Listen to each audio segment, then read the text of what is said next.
Olá, minha gente, bom dia, bom dia. Seguinte, então nós iremos continuar a corrigir alguns exercícios e eu vou incluir também alguns conceitos de transformadores, corrente alternada e assim sucessivamente.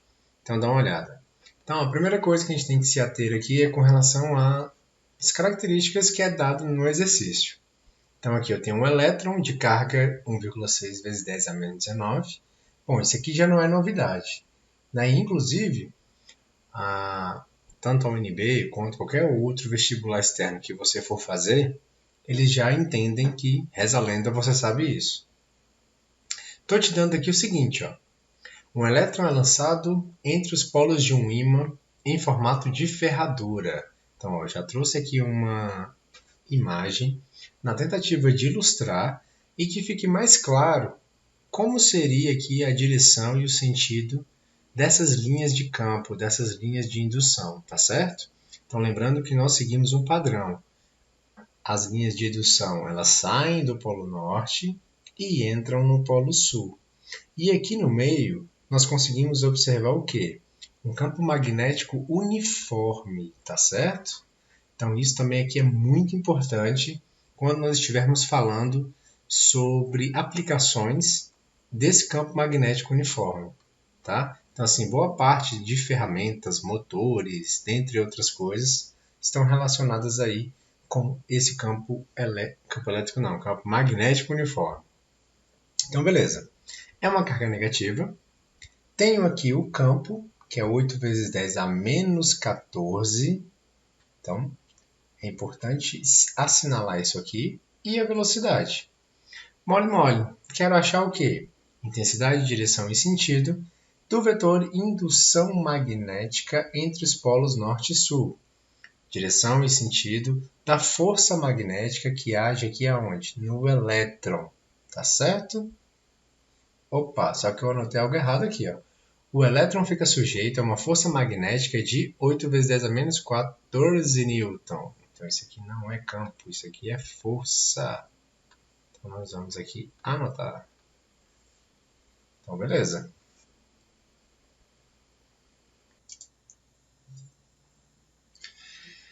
Então, minha gente, força vai ser igual aqui, VB. Então, esse aqui eu estou falando da intensidade. No caso, eu tenho que calcular o quê? Vetor indução magnética. Então, cuidado para não confundir. Semelhante ao que eu ia fazendo agora. Então, ó, força é igual carga, velocidade, campo. Se eu quero achar o campo, então, Q vezes V, esse povo está multiplicando, passa para o outro lado o quê? Dividindo, tá certo? Então, B vai ser igual a força dividido pela carga e a velocidade. Então, aqui a força, 8 vezes 10 a menos 14. A carga, 1,6 vezes 10 a menos 19. Inclusive, só para deixar claro, aqui ó, você pode até acrescentar aqui o módulo, tá certo? Então, lembrando que mais menos é direção e sentido. E isso eu faço com a regra da mão direita, ok? Dito isso, substituir os valores, número com número, potência com potência, mole, mole.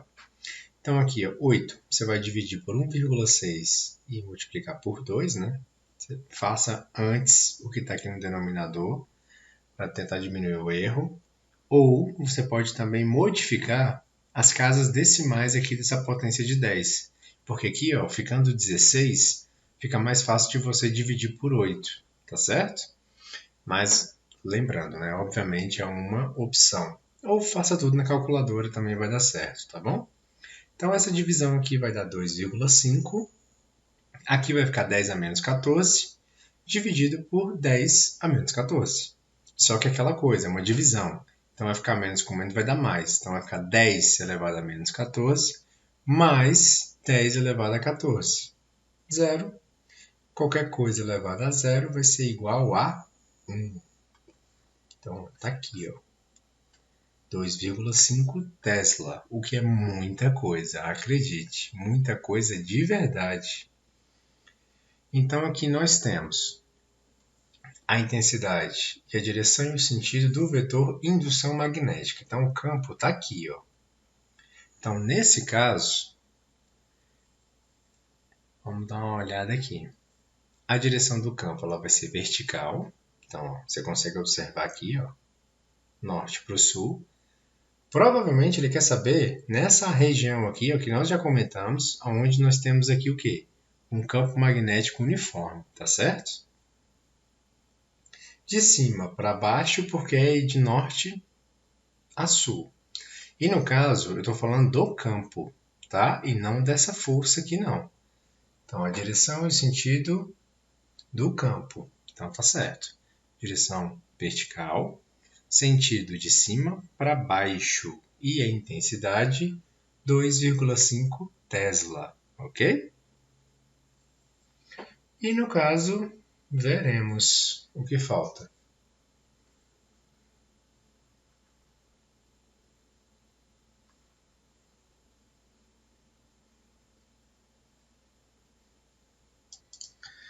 Então vamos lá. Bom, direção da força. Vamos perceber que a velocidade está indo aí para a esquerda. O campo está descendo. Então a força seria para dentro, perpendicular, mas como se eu estivesse entrando no computador. Porém, entretanto, todavia, é uma carga negativa. Então, ao invés de estar entrando, ele vai estar o quê? Saindo. Então, a Ana está correta. Beleza, Ana? Tem toda a razão. A força vai estar o quê? Saindo. Beleza? Diferente do gabarito do livro. Por conta da carga negativa do elétron. Tá certo? Minha gente, questão 335. Então, bora lá. Tem uma esfera e ela está eletrizada com carga de 3 microcoulombs. Penetra um campo magnético com quantidade de movimento, 10 newtons vezes segundo, em direção perpendicular ao vetor P. Verifica-se que ela passa a executar uma trajetória circular de raio 50 centímetros. Então, nossa preocupação, primeiro, quantidade de movimento. Quantidade de movimento é algo que o Newton já falava lá no seu Principia. Então, lembra lá da sua primeira série. Quantidade de movimento é uma relação entre a massa e a velocidade, tá certo? Inclusive, a segunda lei de Newton, que é o princípio da dinâmica, nunca foi força resultante é igual a massa vezes aceleração. Isso aqui já é uma consequência da modernidade, tá certo? Isso aqui provavelmente foi Euler, dentre outros franceses que sugeriram essa maneira de entender o movimento. É até talvez mais compreensível, né? A parte da aceleração. Normalmente o Newton ele utilizava o termo quantidade de movimento. Então, para ele, isso aparecia assim, ó. Deixa eu só refazer isso aqui. E os cachorros se mantêm, parece que eles adivinham quando eu vou fazer vídeo. Então, a força resultante seria o quê? A variação da quantidade de movimento em relação ao tempo. Por quê? Dá uma olhada. Variação da quantidade de movimento não é massa vezes velocidade dividido pelo tempo. Velocidade sobre o tempo tu já conhece que é o quê? A aceleração. Então acaba ficando elas por elas, tudo bem?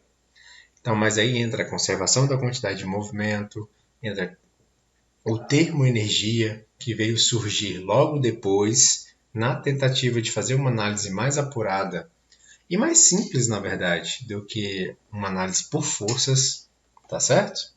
Então, basicamente, o que? O que você tem que lembrar agora para essa questão? Quantidade de movimento é igual a massa vezes velocidade. Então, aqui nesse caso, ó, eu quero calcular a intensidade do vetor B. Falou sobre raio? Você vai voltar lá no vídeo anterior e vai dar uma olhada em como que nós chegamos nessa equação aqui, ó, a equação do raio. Raio vai ser igual massa vezes velocidade dividido pelo campo vezes a carga. Lembrando que essa carga, ela sempre terá aqui o quê? Isso aqui, ó. Tá certo? Sim, Eu sei que parece ser um conjunto ali de equações muito, muito chatas que você tem que decorar. Em parte eu concordo. Contudo, entretanto, todavia, a parte mais legal da eletricidade são os experimentos, tá certo? Os experimentos de indução eletromagnética, que a gente observa que realmente funcionam. E não só isso, estão na sua casa, literalmente. Todos os equipamentos elétrico-eletrônicos, eles têm como característica isso que a gente está estudando, tá certo? Então eu quero calcular o que? O vetor B. Então, vou deixar o vetor B sozinho aqui, antes de substituir esses valores. Então eu posso fazer o seguinte, ó. Eu posso reescrever essa equação. Posso fazer assim, ó. R vezes B vezes Q é igual a M vezes V. Se eu quero achar o B, esse povo que está multiplicando vai passar para o outro lado dividindo. Então, o meu B vai ser igual a massa vezes velocidade dividido pelo raio e dividido pela carga. Então, o meu campo magnético vai ser igual. Lembrando que é uma grandeza vetorial. Então, tem que ter essa setinha bonita aí. Massa vezes velocidade está aqui, ó. 10 a menos 2. Então, na verdade, foi mais fácil. Então, você vai ter só um número para você multiplicar ou dividir. Aqui nós temos um problema, porque está em centímetros. Então, 50 vezes 10 a menos 2 metros, tá certo? Então, eu venho aqui, ó, raio, 50 vezes 10 a menos 2 metros. E eu tenho a carga, que é 3 microcoulombs. Opa! Vezes 10, mili, 10 a menos 3, micro, 10 a menos 6, nano, 10 a menos 9 e pico, 10 a menos 12. Tem menores? Tem menores. Assim como também há outros maiores. Mas, no geral, né, exames externos vão te cobrar esses de 3 em 3, que são mais simples. Número com número, potência com potência. Aqui eu não tenho nada, então eu tenho 1. Tá certo? Então aqui ó, você pode até dividir esse povo para ficar mais fácil, para você não se perder. Deixa eu ir mais para baixo aqui. Deixa eu colocar essa questão um pouquinho mais para baixo. Então aqui ó, posso escrever da seguinte maneira. B vai ser igual a 1 dividido aqui ó, 53 e 1. Então, ó, 50 eu podia escrever assim, 5 vezes 10, tá certo? Eu sei, fica a seu critério. Tu faz do jeito que tu quiser. Mas fica mais prático, porque aí vai ficar 5 vezes 3. Tá certo? É uma possibilidade. Ou tu faz tudo na calculadora e também vai dar tudo certo. Se não é um problema. Então aqui, ó, posso colocar 5 vezes 3 vezes. Aí eu pego só a potência de 10, que está aqui em verde. 10 a menos 2, aqui embaixo. 10 a menos 2, aqui ó, 10 a menos 6, e esse 10 que eu acrescentei aqui, porque eu desmembrei dos 50, tá bom? Então 10 elevado a 1. Então aqui vai ficar 1 dividido por 15, que vai dar muito, muito quebrado, olha que alegria. Então meu B vai ser igual a 0,006, ou seja, não adiantou de muita coisa. Concordamos também. Vou colocar um 7, só porque é uma dízima, tá? Então, esse 10 a menos 2, reza a lenda eu passo a faca. Aqui é mais 1, então vai ficar 10 a menos 5, porque é uma multiplicação. Então, ó, esse aqui ó, vai dar menos 5. Aqui é como se tivesse um 10 elevado a 0. Sim, eu sei, não tem nada. Mas ó, 10 elevado a 0 não é 1? Então tem que lembrar isso. Então aqui, 0 menos menos 5 vai dar mais 5. Então isso aqui vai ficar 10 a quinta. Tá certo? Então eu posso escrever assim, ó, 6,7 vezes 10, ando duas casas, a terceira, Tesla. Como ficou grande esse campo, viu? Estranho, muito estranho.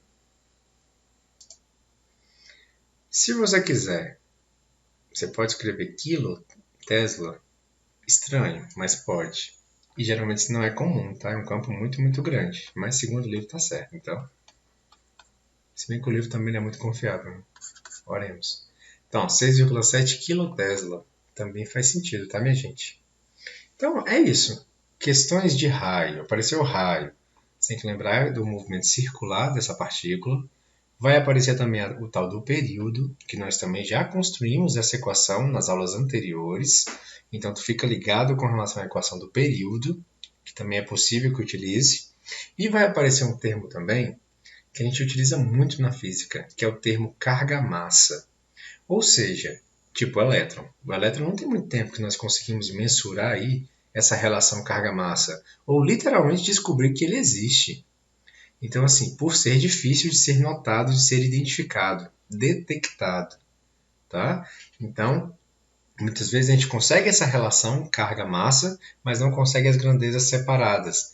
Quanto que é o valor da carga, quanto que é o valor da massa. Dependendo da situação, dependendo do experimento que você estiver fazendo, ok? Então, acostume-se com essa ideia de carga-massa. Todos esses aqui, ó, vão fazer a mesma coisa. Então, tá vendo aqui, ó, carga-massa? Então, é só você modificar, mexer na equação, a ponto de que você tenha ali uma razão entre esses dois pontos, né? Entre, no caso, a carga do elétron e a massa. Lembrando que esse Ezinho aqui é a carga do elétron. Tempo gasto, equação do período, que tu também já conhece, o que também não é novidade, tá certo? Então não tem muito o que dizer sobre isso não, a não ser fazer as 50 mil equações. Então, raio da trajetória, tu já tem, tu já sabe. Velocidade, raio, carga-massa, você vai usar as mesmas equações. Tempo gasto, período, equação que tu vai usar do período. Vem aqui, ó, período. Deixa eu anotar aqui, ó. Período vai ser igual 2π massa sobre campo vezes a carga. Densidade, direção e o sentido de quem? Do campo de indução magnética. Então, eu quero calcular aqui o tal do meu B. Então, para eu calcular o B, eu posso também utilizar a equação do raio. Não é isso? Então, a equação do raio vai ser igual mv BQ. 1, 2, 3, 4, 5 letrinhas. Te deu 4, você acha a outra. Reza a lenda, né? Então, aqui, ó. Eu quero B. Podemos modificar. Então, bora aqui, ó. B, Q, R é igual a massa. Eu já ia falar volume, vezes velocidade. Cuidado. Então, aqui o campo vai ser igual massa vezes velocidade dividido por quem? Q vezes R. Tá certo? Então, um elétron entra na região sombreada, onde existe um campo magnético. No ponto A, a velocidade é tal. Então, tá aqui, ó. No ponto A, nós temos essa velocidade. O raio da trajetória já está em metros, já ajuda, facilita a nossa vida. E a razão, ou seja, a divisão entre carga e massa. Então, ó, divisão entre Q e M vai ser isso aqui, ó. Então tá certo. Então eu tenho que achar primeiro o campo. Achei o campo, vou jogar na equação da onde? Do período, porque ele me pede aqui também, ó, o tempo gasto pelo elétron para percorrer essa semicircunferência. Tá ok? Então, dito isso, hey ho, let's go. Raio tal, tal e tal. Ou você pode fazer assim também. Se você achar mais fácil, você pode ir manipulando essa equação a ponto de deixar desse jeito. Pode ser, é uma possibilidade. Porque você já substitui, também vai dar certo.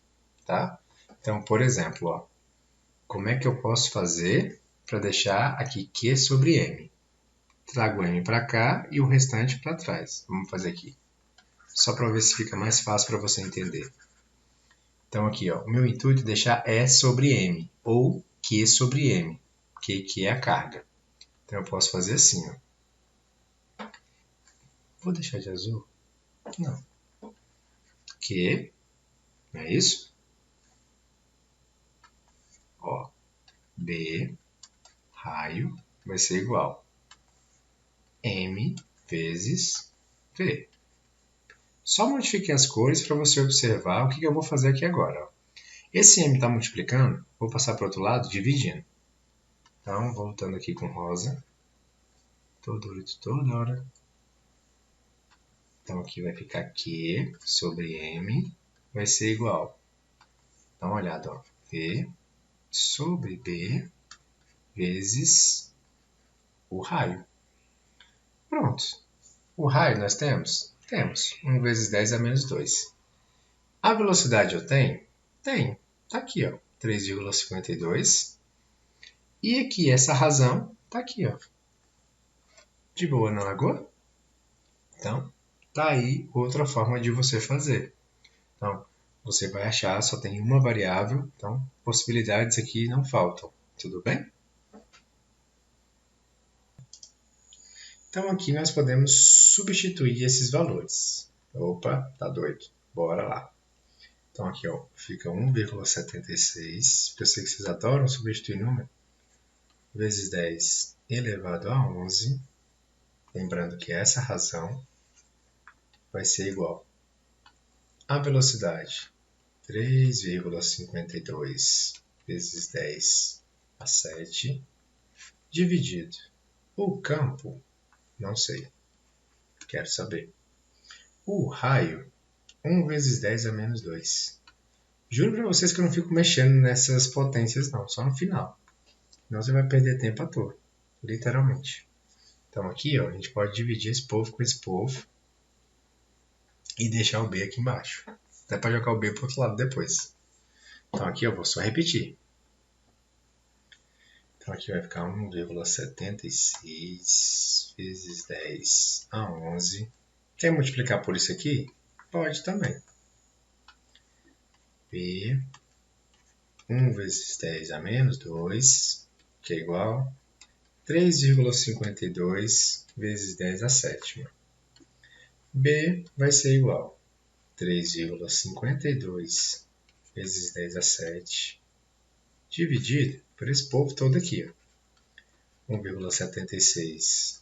Na verdade, deixa eu escrever de roxo, só para você ver que eu não mudei absolutamente nada aqui. 1,76 vezes 10 a 11 vezes 1 vezes 10 a menos 2. Tá certo? 1 e nada, ignora. Então vai ficar aqui, ó, 3,52 dividido por 1,76. Então 3,52 dividido por 1,76. Nós temos aqui 2. Que alegria! Então geralmente é sinal de que está dando certo. Repete a base 10. 11 menos 2, aqui vai dar 9. Aqui vai ficar 9. 7 menos 9 vai dar menos 2. Então aqui vai ficar 2 vezes 10 a menos 2, Tesla. Ok?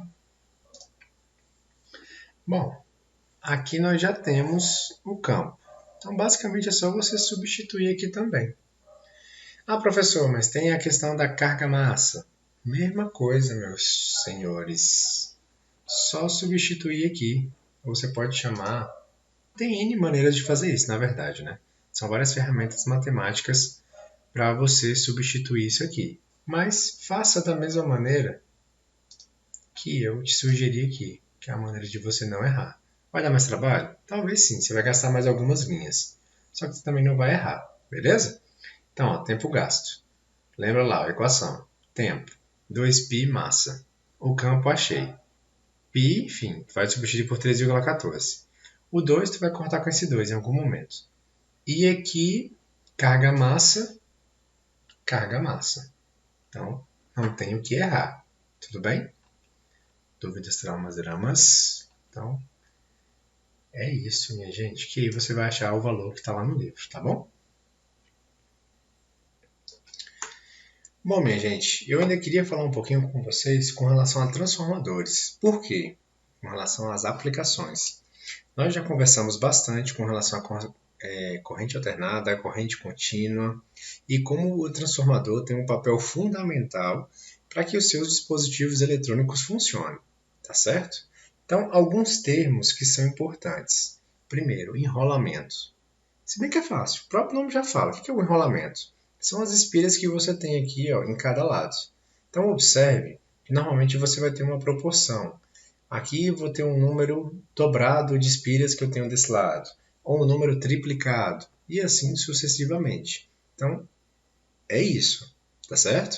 Então, qual é o principal função ali do transformador?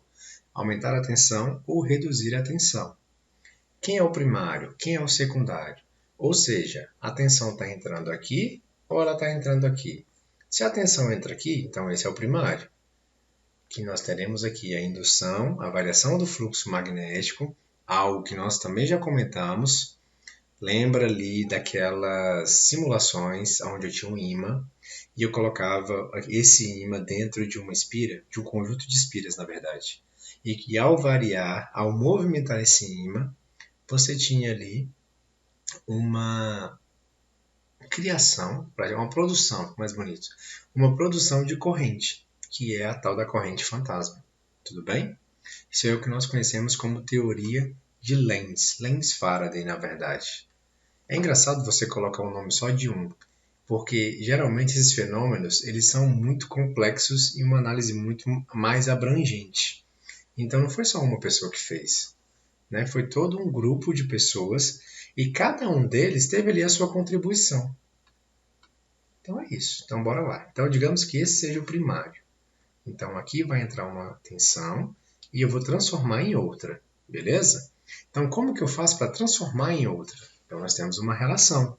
Então aqui é no caso da tensão e do número de espiras, que é o que normalmente é utilizado. Então são grandezas diretamente o quê? Proporcionais. Então ó, dá uma olhada. Mole, mole, juro que é. Ó. 4 letrinhas, as duas, tanto a corrente quanto a tensão, são relações simples de você fazer e é uma divisão boba, tá certo? Então aqui, ó, tensão no enrolamento primário, tensão no enrolamento secundário. Número de espiras de um, número de espiras de outro. Mole, mole. Beleza? Você ainda pode escrever assim. Geralmente eu faço assim que eu acho mais fácil. Mas ok. Então, ó. Pronto.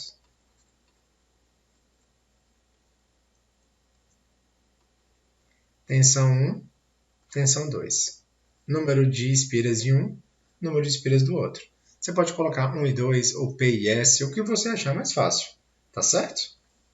Aqui do outro lado, tipo igual. Você vai fazer a mesma coisa. Só que ao invés de você estar ali relacionando a tensão, você vai estar relacionando a corrente elétrica.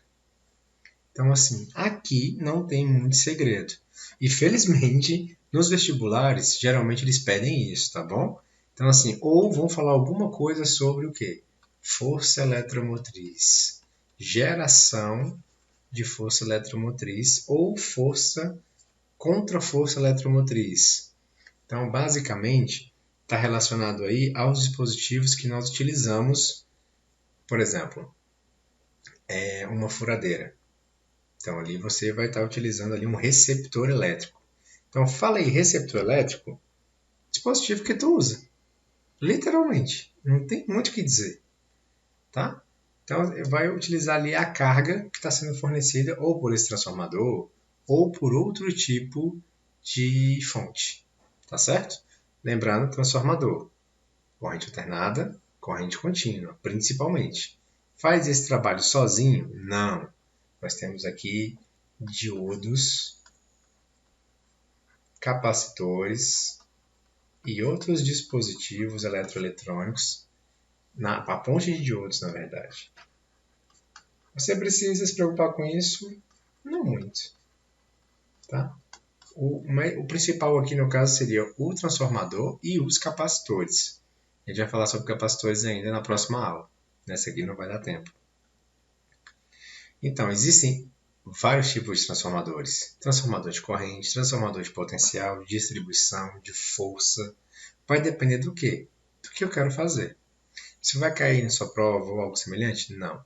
Os tipos de transformador, não. Mas pelo menos o basicão você tem que saber, que é a relação da tensão e da corrente com números de espiras. E, obviamente, o objetivo do transformador. Tá certo? Bom, então por hoje é isso, povo. Um abraço a vocês e até a próxima aula.